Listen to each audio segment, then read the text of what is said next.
से बिजली बनती है, तो वो पानी अगर मेरे शरीर के अंदर है तो जो हाइड्रो इलेक्ट्रिसिटी जो शरीर में काम करेगी, जो नर्मदा के माई के किनारे पे जो काम हो रहा है वो ये मशीन आपके शरीर के अंदर कर रही है सर। तो इन सब चीज़ों को लेकर फिर हमने कई पीपीटी बनाए। हमने फिर डिसीज़ को सिंप्लीफाई कर दिया, हमने डायबिटीज़ को सिंप्लीफाई कर दिया, वेट लॉस को, हर कैंसर को हम सिंप्लीफाई करते जा रहे हैं सर चीज़ों को पानी के कॉम्बिनेशन के साथ। और हर बीमारी में 100% रिजल्ट आ रहा है, किसी को 2 महीने में, किसी को 1 महीने में, किसी को 12 दिन में। सो ये इस पानी की ताकत है और भोजन की ताकत है कि सही भोजन और सही पानी अगर, और इंसान को थोड़ी जानकारी मिल जाए, क्योंकि जानकारी का जो अभाव है वही हमें डिसीज़ की ओर ले जाता है। जैसे हमें कार में कौन सा फ्यूल डालना है ये तो पता है, क्योंकि हमें बताया जाता है जब हम कार खरीदते हैं कि इसमें पेट्रोल डलेगा। पर अगर हमें नहीं बताया जाए कि इसमें क्या डलेगा और आप अंदाजे से कोई फ्यूल डाल लें और अगर अंदाजा गलत बैठ गया तो सर वो पूरी कार डैमेज हो जाएगी। ऐसे ही हमारी बॉडी भी डैमेज हो रही है क्योंकि हम अंदाजे से कुछ भी डाल रहे हैं। कोई नमक खा रहा है, कोई बोलता है नमक नहीं तो सेंधा नमक खा लो, कोई बोलता है लाल नमक खा लो। क्योंकि यूट्यूब की जो यूनिवर्सिटी है सर, वो गूगल यूनिवर्सिटी इतनी विशाल है कि उस पर ज्ञान अज्ञान इतना भरा हुआ है। अभी आप कैनन वाटर डाल लेंगे तो 4 अच्छे वीडियो आएंगे तो 10 निगेटिव भी आ जाएंगे। तो इंसान मतलब कन्फ्यूजन ज़्यादा है। No study no confusion, more study more confusion. तो लोग कन्फ्यूज होते जा रहे हैं। तो हमने एक सरल रास्ता निकाला, हमने कहा जो सनातन धर्म को फॉलो कीजिए और इस पानी को पीजिए। तो हमारा तरीका ये है सर कि हम कहते हैं कि 1.25 लीटर पानी जो है उठने के बाद आप पी लीजिए, और तेल, घी, चिकनाई, नमक, इन चीज़ों से दूर रहिए आप, इंक्लूडिंग मिल्क प्रोडक्ट्स। तो ये पानी आपके शरीर में इतना करंट जनरेट कर देगा जितना नर्मदा जो है पूरे मध्य प्रदेश और पूरे भारत के लिए कर रही है। तो ये पानी जो निकल रहा है, ये पानी, ये वैसा ही पानी है जैसे ग्लेशियर से जो पानी निकलता है, पत्थर से टकराता है। जैसे पानी पत्थर से टकराता है उसका आकार चेंज होता है और उसका आकार हेक्सागोनल होता है। हेक्सागोनल चेन लाइक स्ट्रक्चर एक पानी का बनता है जो नर्मदा का बहता पानी है। हर 5 मीटर में वो स्ट्रक्चर चेंज होता है, फिर वो पानी पत्थर से टकराता है और ऐसा पानी जो है जंगल के सारे वन्य पशुओं को पीने के लिए मिलता है। सिर्फ इंसान ही ऐसा है जो पानी को एक्यूमुलेट करके पीता है। वो डैम बनाता है, नहर बनाता है, कॉरपोरेशन की टंकियाँ बनती हैं, घर में हौद बनाई जाती है, ऊपर हौद बनाई जाती है, फिर हंडा, मटका, कोठी, फ्रिज, पानी की बॉटलें, न जाने क्या क्या जतन किए जाते हैं पानी को स्टोर करने के लिए। और वहीं जो है पानी अपनी पहचान खो देता है, पानी अपना स्ट्रक्चर खो देता है। और वही पानी जब आपके शरीर में जाता है तो हज़ारों रोगों का कारण बनता है, क्योंकि जो पानी आपका रोग मिटा सकता था वो जो है वो ही रोगी हो गया। तो पानी रोगी हो गया, और पानी रोगी हो गया क्योंकि आप 85% पानी है, तो आपका शरीर भी रोगी हो गया। तो यही एक चीज़, छोटा सा परिचय था सर इस मशीन का। और हमारा प्रेजेंटेशन है, आपको ऐसा लगे कि समय कम है तो आप उठ के जा सकते हैं। मतलब ऐसा नहीं है कि आपको, आपका पूरा मान सम्मान है और इसके लिए आपको पूरी छूट है सर। अगर आपका समय नहीं ऑक्यूपाइड है तो आप उस हिसाब से उसको मैनेज कर सकते हैं। सो ये हमारा, काफ़ी लोग बात करते हैं कैंगन पीने से। कोई कहता है हमारा तो वेट बढ़ रहा है, कोई कहता है हमारा वेट कम हो रहा है। पर वेट लॉस की हकीकत क्या है, ये जो है साइंटिफिकली हमने बहुत सिंपली एक्सप्लेन करने की आपको कोशिश की है कि मोटापा एक्चुअली इसका रीज़न क्या है।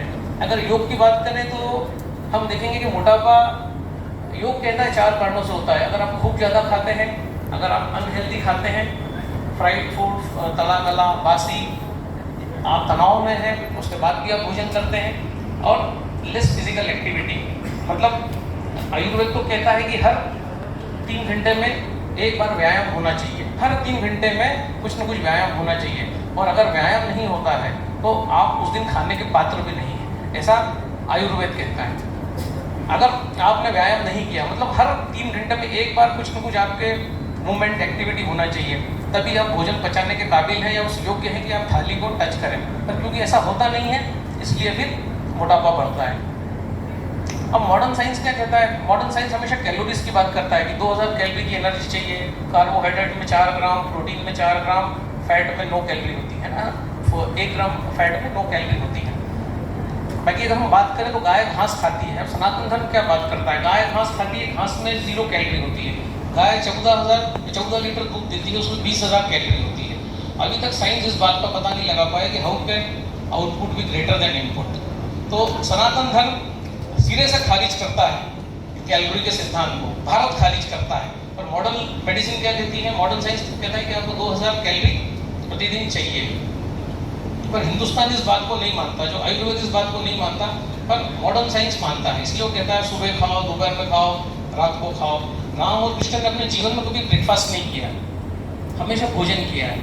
कृष्ण ने कभी मक्खन नहीं खाया, कृष्ण ने मक्खन की मटकियाँ उल्टा फोड़ी है, मैया मोरी मैं नहीं माखन खाया। तो डेयरी प्रोडक्ट्स को अवॉइड किया है, उस बिजनेस की निंदा करी, ताकि जो है हम मक्खन खाते हैं, हम दूध पिलाते हैं, मतलब हम सारा उल्टा पुल्टा काम करते हैं, जिसके कारण मोटापा तो आता ही है, बांझपन भी आता है, थायराइड भी आता है, शुगर भी आता है। सिर्फ एक दूध जो हमारे लिए नहीं बना है उसका सेवन करने से मतलब डायबिटीज से लेकर थायराइड तक और थायराइड से लेकर कैंसर तक सारे रोग जो आते हैं वो दूध के कारण आते हैं। क्योंकि अब दूध वैसा नहीं आ रहा है जैसा पहले आता था। अमेरिका में अगर दूध मिलता है तो उस पर लिखा रहता है 25% पस, क्योंकि आजकल दूध निकाला नहीं जा रहा है, आजकल मशीनें लगाई जा रही हैं थनों में, जिससे जो है गाय और भैंस के थनों में घाव हो रहे हैं, उसमें पस पड़ रहा है। तो वो जो बाल्टी में जो दूध इकट्ठा होता है मशीन के द्वारा, उसमें पस भरा पड़ा रहता है। 70% पस दूध में होता है भारत। तो जो आप पीते हैं आपको लगता है कि दूध है, पर वो कहीं ना कहीं उसमें पस इतना ज़्यादा है कि वो जब आपकी बॉडी में जाता है तो आपको सारे संक्रमण होते हैं। टाइप 1 डायबिटीज़ हो जाता है ना, ऑटिज्म हो जाता है, बच्चों को मेमोरी लॉस हो जाता है, क्योंकि कहीं ना कहीं वो पस ने पूरा खेल बिगाड़ दिया। और पेस्टिसाइड्स जो आप जल में जो खाते हैं, है ना। आदर्श वजन क्या होना चाहिए, आयुर्वेद क्या कहता है, अगर हाइट इन सेंटीमीटर -100, मतलब अगर मेरी हाइट 165 सेंटीमीटर है तो उसमें से 100 घटा दीजिए, उतना मेरा वजन होना चाहिए। अगर मेरा 153 सेंटीमीटर हाइट है, उसमें से 100 घटा देंगे तो 53 किलो मेरा आदर्श वजन होना चाहिए। इससे अगर ज़्यादा है तो क्या होगा, आपके मोटापे का आपके वजन से रिश्ता है। यदि आपका वजन 1 किलो बढ़ गया तो आपका ब्लड प्रेशर 2 mm से बढ़ जाएगा, मतलब 120/80 आपका ब्लड प्रेशर होना चाहिए। तो अगर आपका वजन बढ़ जाता है तो इससे नुकसान क्या होंगे। यदि आपका 30 किलो ओवरवेट हो गए, 1 किलो ओवरवेट होते हैं तो ब्लड प्रेशर 2 mm से बढ़ता है। 30 किलो वजन अगर आपका बढ़ गया तो उधर आपका ब्लड प्रेशर 60 mm से बढ़ जाएगा, मतलब 180/80 हो जाएगा। मतलब आपके हार्ट को आराम नहीं मिलेगा, हार्ट अटैक की ओर आप बढ़ रहे हैं। तो ये 1 किलो वजन का इतना प्रेशर पड़ता है। यहाँ लोग 30-30, 40 किलो एक्स्ट्रा वजन लेके घूम रहे हैं सभी लोग। इससे क्या होगा, जब पेट आगे आएगा तो रीढ़ की हड्डी पे भी असर आता है। ये ऐसी बेंड हो जाती है ये हड्डी, और जब ये हड्डी ऐसी इसका शेप बिगड़ जाएगा तब यूरिनरी आपका यूरिन नहीं होना, क्योंकि सारी जो नसें नीचे की हैं, कॉन्स्टिपेशन होना, इन सारी चीज़ों का आप महसूस कर रहे होंगे जिनका भी वजन ज़्यादा है कि उनको ये सब समस्याएं हो रही होंगी। यूरिन सही से पास नहीं होना, ब्लड प्रेशर का बढ़ना, घबराहट का होना, मोटापे के कारण होने वाली बीमारियां, अर्थराइटिस, मोतियाबिंद, कैंसर, महिलाओं को गर्भधारण में दिक्कत आती है, मासिक चक्र भी अनियमित हो जाता है मोटापे के बढ़ने से। जितना चर्बी बढ़ेगा उतना कॉम्प्लिकेशन बढ़ेगा। तो मोटापे 2 प्रकार के होते हैं, एप्पल जैसा और नाशपाती जैसा। तो ये 2 प्रकार के मोटापे हैं। ये जो एप्पल वाला जो मोटापा है, ठीक है, ये 2 ही प्रकार के मोटापे पूरी दुनिया में है। ये है सेंट्रल ओबेसिटी, मोर रिस्क, ये है पेरिफेरल ओबेसिटी। अधिकतर भारत में ये पेरिफेरल ओबेसिटी पाई जाती है, इसमें रिस्क कम होती है। सेंट्रल ओबेसिटी जो है बड़े बड़े शहरों में ज़्यादा है, यहाँ पर हर चौराहे पर KFC है, मैकडोनल्ड्स हैं, वहाँ पर ज़्यादा है। तो ये ओबेसिटी घातक है। एप्पल की तरह अगर आप हो गए, पूरी आपकी बॉडी को चर्बी ने ढक दिया, तो ये बहुत हानिकारक है। मोटापा अनुवांशिक होता है कि केवल 2% मोटापा अनुवांशिक होता है। 98% लोग मोटापा कमाते हैं, खा के कमाते हैं। अनुवांशिक नहीं होता मोटापा, आपकी ईटिंग हैबिट से आता है। मोटापे के अन्य कारण क्या है, शक्कर, गुड़, मिठाई, घी, ये सब हम खा रहे हैं पर हम व्यायाम नहीं कर रहे हैं, तो ये सब चीज़ें पचती नहीं हैं। मेहनत की कमी के कारण ये चीज़ें एक्यूमुलेट होती हैं। मोटापे के अन्य कारण क्या है, गर्भ निरोधक गोलियां जो महिलाएं खाती हैं उससे वजन बढ़ता है। जो भी महिलाएं कॉन्ट्रासेप्टिव पिल्स का यूज़ करती हैं, जो खिलाड़ी हैं जो स्टेरॉइड का यूज़ करते हैं, उनका भी समय समय पर वेट बढ़ता है। मोटापे के अन्य कारण क्या है? डायबिटीज़ में जो हम इंसुलिन देते हैं उससे भी वजन बढ़ता है। मेटमॉर्फिन को छोड़कर जितनी भी डायबिटीज की दवाइयाँ हैं सभी वजन बढ़ाती हैं। मेरी आवाज़ जा रही पीछे तक? मोटापे पर 247 प्रकार के डाइट प्लान उपलब्ध हैं। आप चाहते हैं कि मैं आपको पूरे 247 बताऊं या आपको शॉर्टकट दे दूं? शॉर्टकट दूं? इतने प्लान लीगली मौजूद हैं यूट्यूब पे, गूगल पे।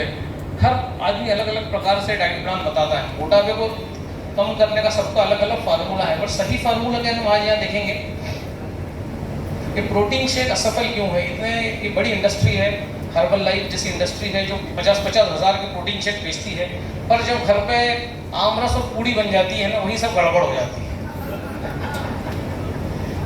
ये आमरस पूरी जहाँ बनी, जहाँ आपने इसको खाई, वहाँ आदमी शेक पीना भूल जाता है।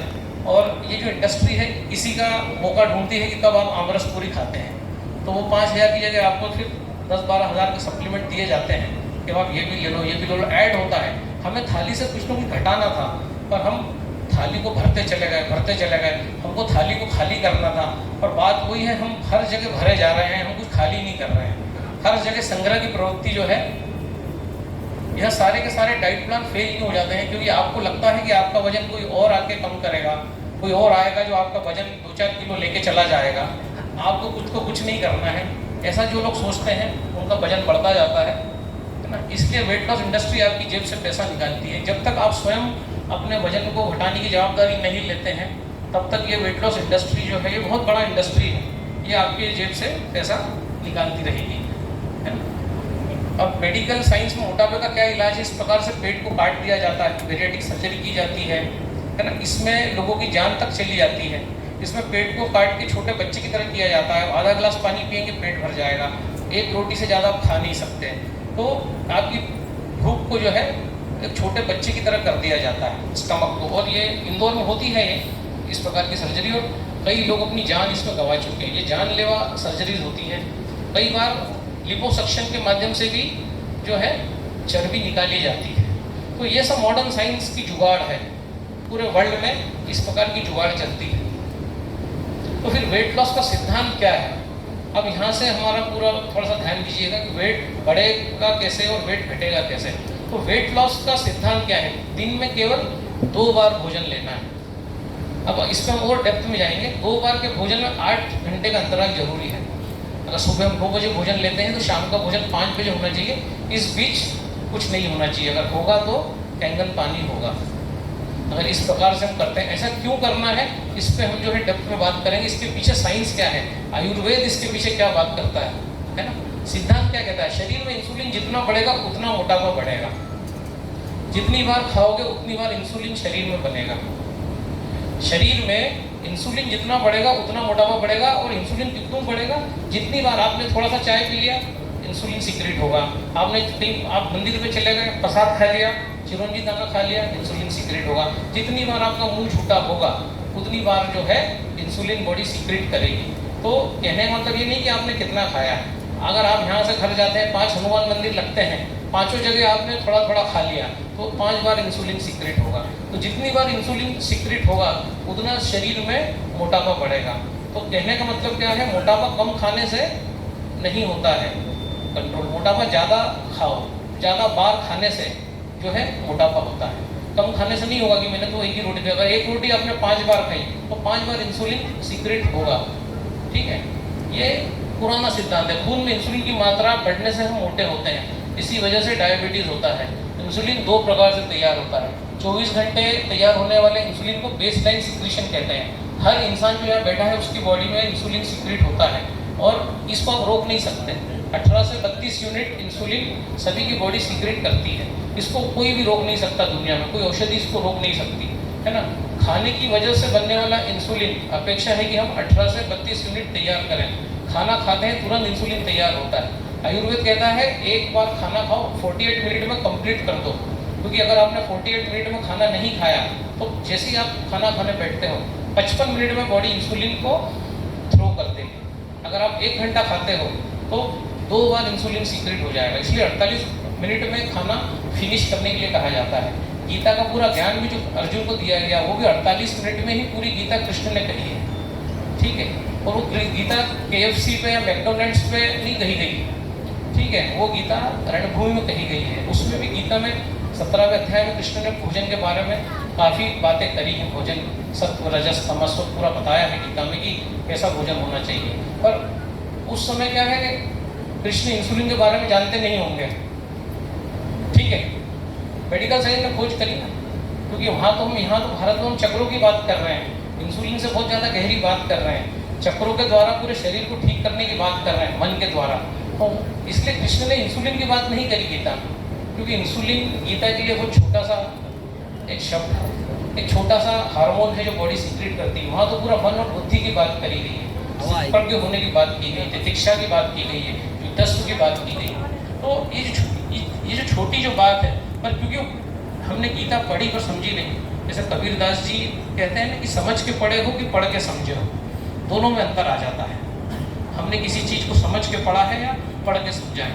तो एक बार इंसुलिन तैयार होने के बाद अगले 55 मिनट तक दोबारा तैयार नहीं होगा।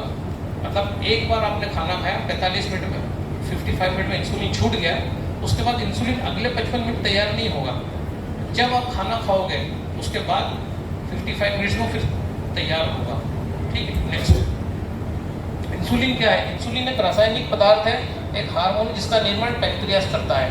इंसुलिन शरीर में जितना बढ़ेगा टाइप 2 डायबिटीज़ होने का खतरा है ना। यहाँ आपको भी समझ में आएगा कि डायबिटीज़ क्यों होता है।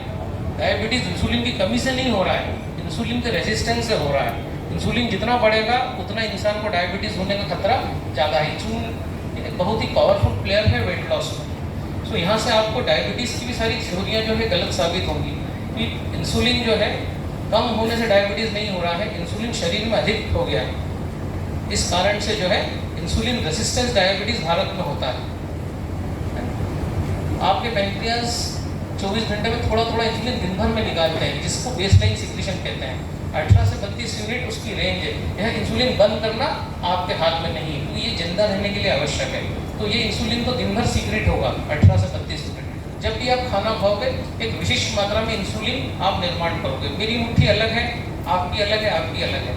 तो जब आप खाना खाओगे सबकी बॉडी अलग अलग मुट्ठी से इंसुलिन सीक्रेट करेगी। एक साथ सब एक जैसा नहीं होगा सबका इंसुलिन अलग अलग होगा। यहाँ बैठे हुए हर आदमी जो खाना खाएगा, कितना भी खाओ, इंसुलिन सबकी मुट्ठी अलग अलग है।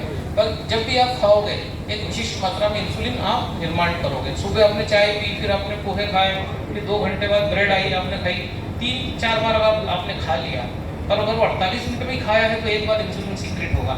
अगर उसको खाने में 1 घंटा क्रॉस हो गया तो फिर 2 बार इंसुलिन सीक्रेट होगा। जितनी बार इंसुलिन सीक्रेट होगा आप डायबिटिक हो जाएंगे।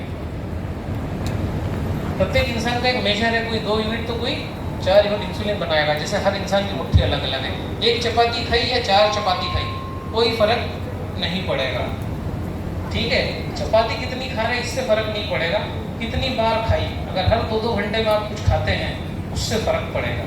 भारत में कभी भी ब्रेकफास्ट का कोई सिस्टम नहीं था, है ना। ब्रेकफास्ट भी ब्रेक यू फास्ट, यहाँ 2 बार भोजन की बात थी, सुबह और शाम को 2 बार भोजन की बात भारत में हुई है ना, बार हुई है।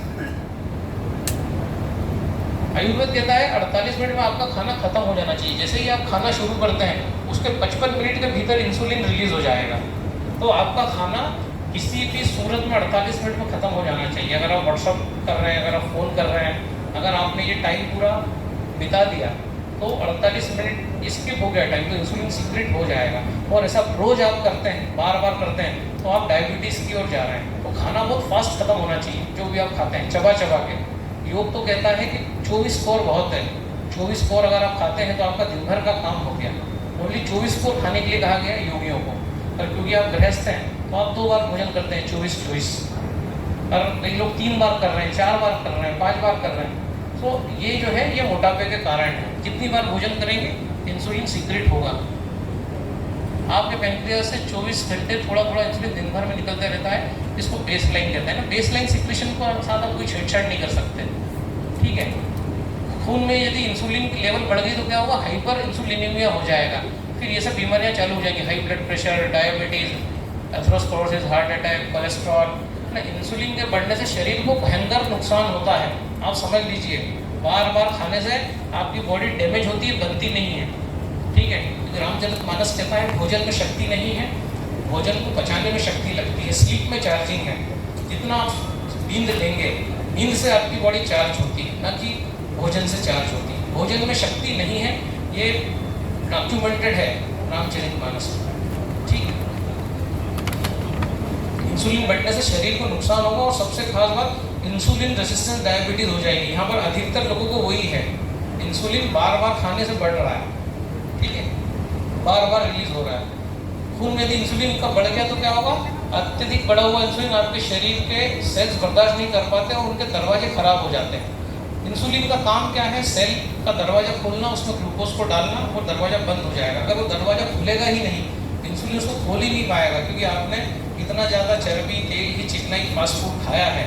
तो इंसुलिन इस दरवाजे को अगर खोल नहीं पाएगा, ग्लूकोज इसके अंदर नहीं घुस पाएगा। ग्लूकोज इसके अंदर नहीं घुसेगा तो ग्लूकोज ब्लड में घूमता रहेगा।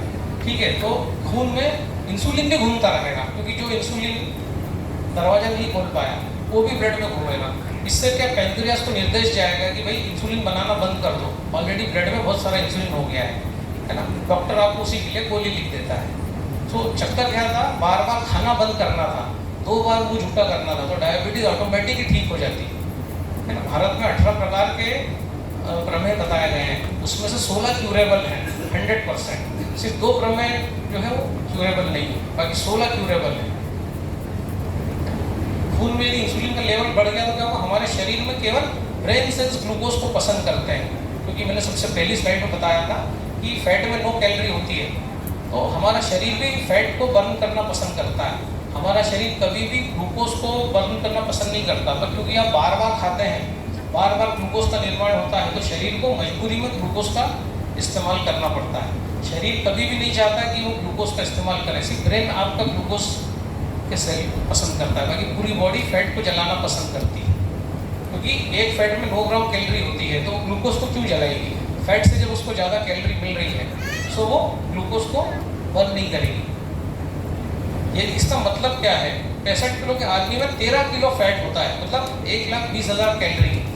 मतलब इतनी कैलोरी है आपके पास कि आप 60 दिन भूखे रहोगे तो भी नहीं मरोगे। हर वो आदमी जो 65 किलो का है, उसमें 13 किलो चर्बी है। Are you getting me? क्योंकि आपके शरीर में कभी भी प्रोटीन का इस्तेमाल एनर्जी प्रोडक्शन के लिए नहीं होता, क्योंकि अगर प्रोटीन का इस्तेमाल शरीर करेगा तो आपका डेथ हो जाएगा। 1 किलो प्रोटीन भी अगर शरीर ने यूज़ कर लिया तो आप मर जाओगे। इसलिए शरीर कभी भी प्रोटीन का यूज़ नहीं करता, हमेशा फैट को जलाता है। इसका मतलब यह है कि किसी को वेट लॉस करना है तो उसे सबसे पहले अपने शरीर में इंसुलिन का लेवल कम करना होगा, तभी वेट लॉस संभव है, तभी हमारा शरीर फैट को खा पाएगा। यस, है ना? वेट लॉस करना है तो सबसे पहले इंसुलिन का लेवल कम करना पड़ेगा, तभी जो है शरीर फैट को जला पाएगा। तो इसका मतलब ये है कि यदि हम इंसुलिन का लेवल कम करना है तो कम खाने से फायदा होगा? नहीं, अभी तो कम बार खाने से फायदा होगा, कम खाने से फायदा नहीं होगा। कम बार खाने से फायदा होगा, कम खाने से फायदा नहीं होगा। जितना कम बार खाएंगे, दिन में 1 बार खाएंगे तो 1 महीने में डायबिटीज चला जाएगा। आप करके देख लें, अगर आप 1 मील अ डे पे आ जाते हैं तो आपकी सारी गोलियां बंद हो जाएंगी। इंसुलिन अगर लगता है तो गोली पे आ जाओगे, गोली भी बंद हो जाएगी। ये सब चीज़ विद इन 1 मंथ हो जाती है। कई लोग बैठे हैं जिनकी गोलियां शुगर की बंद हो चुकी है यहाँ कुछ लोग जिनकी शुगर की गोलियां बंद हुई हैं? वाह!